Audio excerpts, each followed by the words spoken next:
Yeah. They don't want it. All right, All right. turn your mics on, and if you'll mute your phones, please. I'm trying. Welcome to Tuesday, September the 2nd, special town council meeting. I need a motion to call this meeting to order. Motion. Second. All right. I need a motion to accept the adoption of the agenda. Motion. Second. Second. Any discussion? All in favor? Aye. All right. Pledge of allegiance, please. I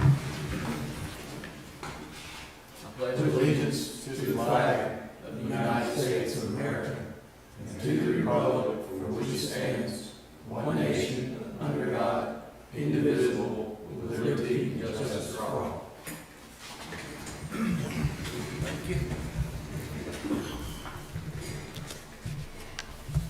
New business, item 4.1.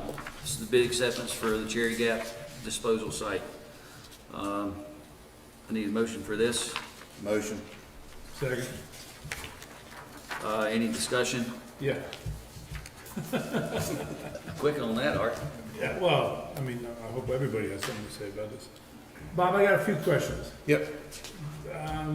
Rock Creek presently has 8-9 contracts with us.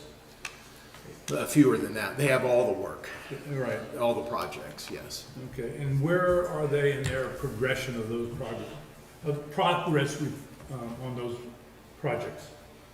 Well, the small road projects and the culvert projects are the two main ones that they've been given. They're underway with the road and ditch line. And Daniel told me this morning that the culverts projects have been prioritized and they're beginning that work. That work has to be done before November 9th to take advantage of the FEMA waiver on the H&H study. Right. So they were just recently given that contract, and that had to be prioritized by the engineer, so they've started that. The other contracts they have, what are the time frames for them to be completed? Well, each one is a little bit different, but typically it's about 150 days. So that means they gotta complete how many contracts they have within the next 60 to 90 days? Yes, yes.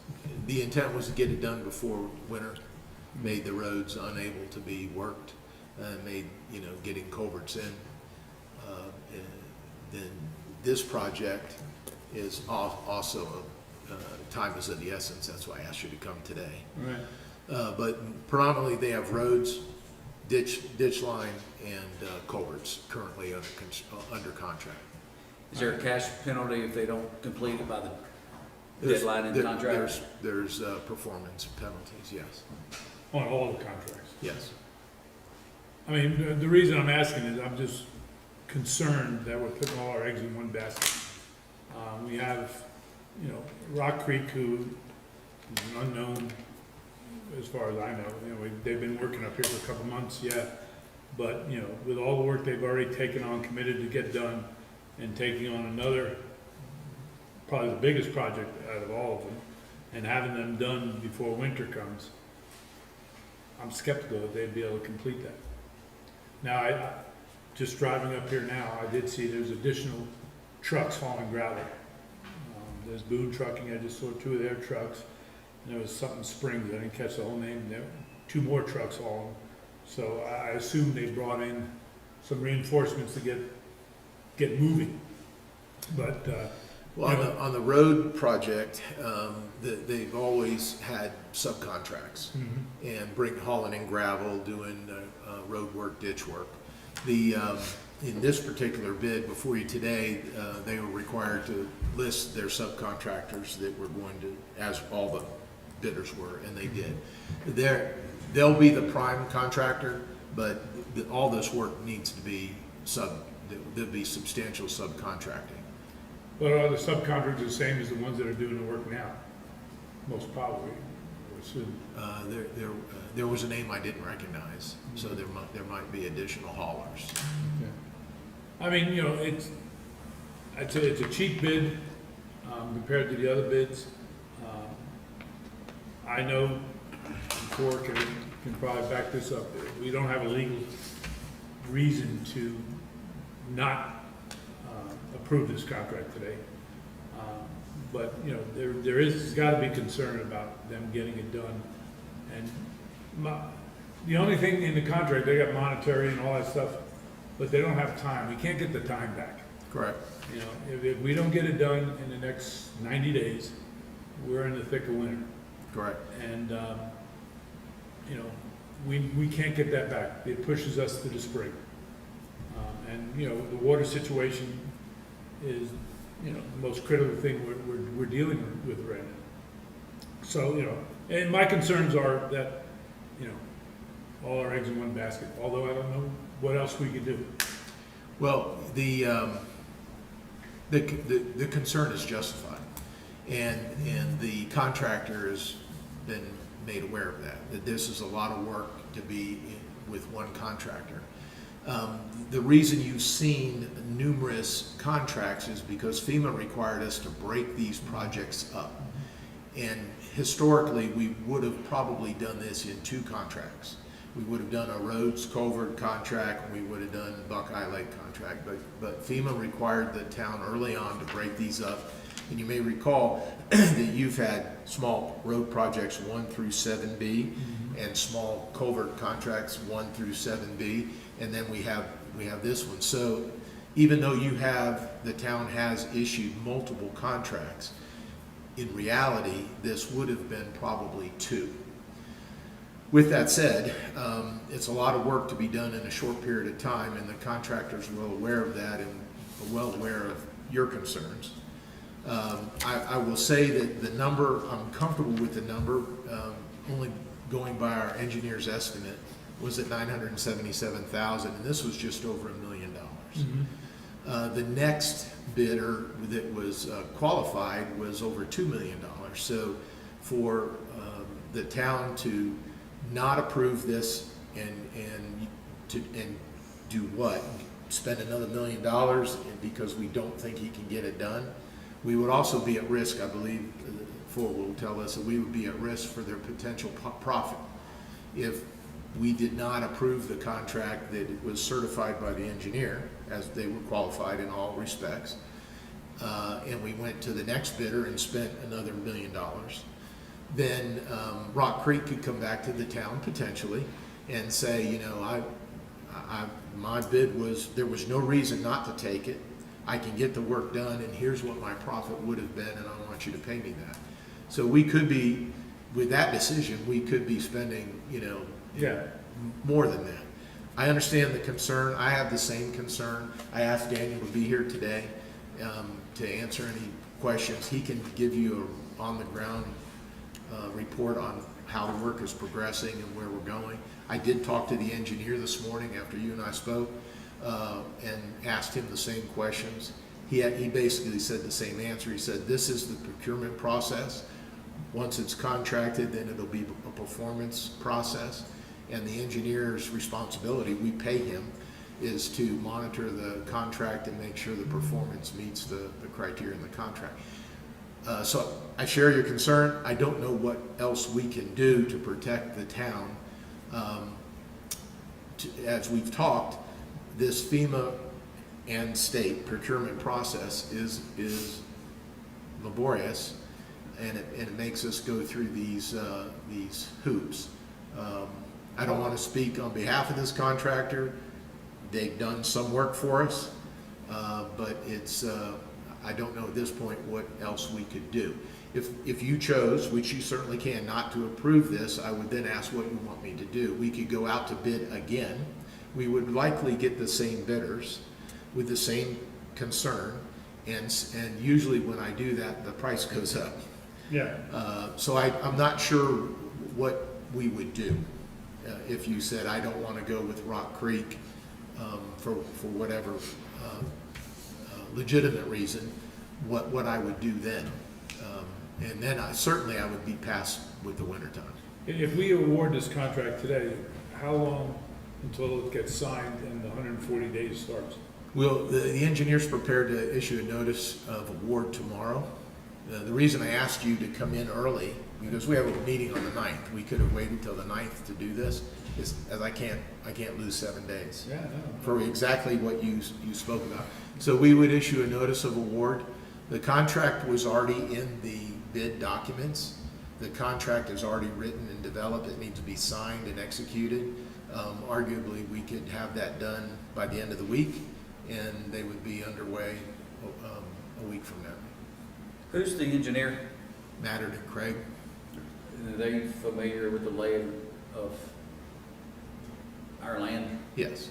Yeah, Mattern and Craig, we brought them on board early on in the FEMA process. They are now intimate with the mountain. Okay. Knows basically every road, every GPS location. Everything that Daniel showed him. Everything Daniel showed them, every culvert. And they are handling all of our roads, our culverts, Buckeye Lake, this is the engineer, and Buckeye Creek Road, as well as the culvert, potential box culvert crossing there. Daniel, how are you feeling about this, if you don't mind an opinion? Well, as you said, they are an unknown contractor. So this is our first experience with them. Speaking with Sam, who is operating their contract. He knows the top. What he says is what I'm seeing on the roadways. I don't have the exact number, but I think we're somewhere between 15 to 20 roads completed of the 72 roads which were originally contracted. I actually just got off the phone a few minutes ago with Mattern and Craig. They're supposed to begin the culvert installations today. So I've not seen their culvert work yet, but looking at their gravel and ditch work, they provide a great kind of product. So to date, if you consider 15 to 20 of 72 in the time frame, it seems to me that they're making good progress towards completion pre-winter, regardless of the final contract dates, which are actually later on. So, I think, and I do believe and know that they're fully aware of, winter is coming soon, and they're trying hard to get everything finished out pre that date, regardless of what the contract requirements are. That's about the gist of it. Thank you. With the, you sit down. With the work that they've already completed, did they do the work, or was that subcontracted out? Both. Both? Yep. Well, that I'm aware of, it's been RC Rock Creek Grading and Rock Cabinet RC Excavating Yeah. have been reporting to me daily on where they are and what roads they're doing. I share your concerns, Art, and at the same time, there's a lot of work that needs to be done up here with a relatively small amount of money. And, like I said, I share your concerns, but I say we roll the dice and approve the contract with Rock Creek, let them get started. And then if, there's something that comes up down the road or they stump their toe, right now we don't know anything about it. So I don't think we need to cast doubt, but let them do the work, and hopefully they'll do a good job, and they'll do some more bidding and keep our prices low. It's a maybe. Yeah. And you are stuck with the requirements of the statute that you go with the lowest responsible bidder. So the engineer has certified them to be responsive to our request. Right. The question would then be, do you find them to be a responsible bidder? And as long as they have not given you some evidence that they're unable to complete the task. For example, if I showed up with a bid and said, I'm going to do this project, you should reject me as not a responsible bidder because I have no experience, no background, no qualifications for such a thing. But if all things being equal, you find them to not be disqualified, then your requirements are you either go with the lowest bidder or you reject all bids and start again. We don't want to do that. So those are your two options. And to your point of what if they don't perform, we do have a performance bond, but we don't get the time back. Yeah. So that And is that's the always, biggest, and I will say that is a built-in problem with government contracting. because you are always going with the lowest bidder, and if they do not perform, I've spent many a case chasing them for performance, or going after the bond and coming in and having to backfill behind someone. How substantial is the bond? The bond is, I've not seen this particular one, but by statute, it's supposed to be equal to the amount of the contract. 100%. So 100%. But it would not, by the time you execute on the bond, Yeah, it will be this time next year, yeah, if we're lucky. no, exactly. So we really don't have that time to get. And I'm not wishing them bad. You know, I hope they go out there and guns a-blazing and get this work done. I mean, Well, that's how they're gonna make their profit, Yeah. obviously. I did wanna speak, about the price. The engineer, and I discussed it with him this morning, he estimated this to be about $977, so this is a good number. He's comfortable with that. Also, he and I discussed the economies of scale.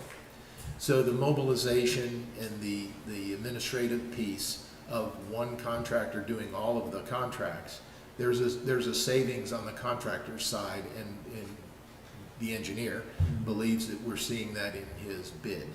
To get one of these contracts and, you know, for a small road project where you have to mobilize your equipment, you've got to set up your accounting for the project, et cetera, there's a mobilization cost associated with that. In your packet, you have the contractor's breakdown of each of those issues, and you'll see there's substantial differences. But on mobilization, there appears to be a benefit of scale by using the single so there may be a benefit for us doing this as one contractor. Senator, you have any questions? So, I guess we're concerned with time, so I think for council, if we could, maybe in manager's report, if it's easy, if it's a hard lift, don't worry about doing it, but could we get a breakdown of projects and like completion, progress, 50%, 75%, Sure. 100, whatever, Yeah. and just list those out in the manager's report so we can see that in the agenda? Sure. I mean, Pass it to I don't want Daniel. to put a lot of work on somebody, so don't, Daniel's But- gonna do it. you know, I'll do it. We can put it right in. you know, data over time wins people's minds, so. No problem. Yeah, that's for me, and I'll have to say that I think it's the engineers' numbers, the ones that we should be looking at. If somebody's coming in $2 million, and it's only supposed to be $1 million project, I'd have to, like, my government accounting thing goes off, red light, red light, red light. Alan, you have any questions? No questions, just, you know, I spoke to Chief Buddy earlier, and, you know, the importance of this is the 2 million gallons we get for them doing the delta, digging that out and gaining that back, because certainly we're gonna be in this stretch of, you know, we don't get a lot of precipitation, and it would be good to get that, so, you know, that's my only, well, I'm pulling the roof off tomorrow. It will rain tomorrow. Thank you. Emily, you have any concerns? All right, you guys ready to vote? sure. Yeah. All in favor of approving the bid acceptance for Cherry Gap, say aye. Aye. Opposed, same sign. Very good. All righty. Thank you all. Thank you for your time. For a long trip for 10 minutes.